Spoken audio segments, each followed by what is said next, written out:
barkanmu da wannan lokaci, barkanmu da sake sauraron wannan tasha samu mai albarka wato Kawo Star TV.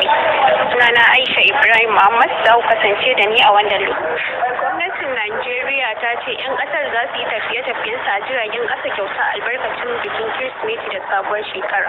'Yan Najeriya za su amfana da wannan garaɓasa ce daga ranar Juma'a 24 zuwa 4 ga watan Janairu shekara ta 2022.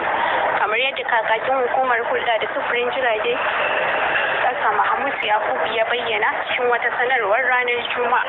Ya ce garaɓarsa ta kunshi dukkan layukan dogo, manya da ƙanana da ke ƙarƙashin hukumar ta Railway Corporation NRC. Sun hada da jirgin Abuja zuwa Kaduna da Lagos zuwa Ibadan da Warri zuwa Ikiti da Kano zuwa Lagos da Minna. Wannan shine ƙarshen labaran nama a yau. Domin samun shirye-shiryenmu da dumi su sai ku danna subscribe da wannan tasha tamu mai albarka wato Kawo Star TV, sai ku danna ƙararrawa domin samun labaranmu da zarar mun daura.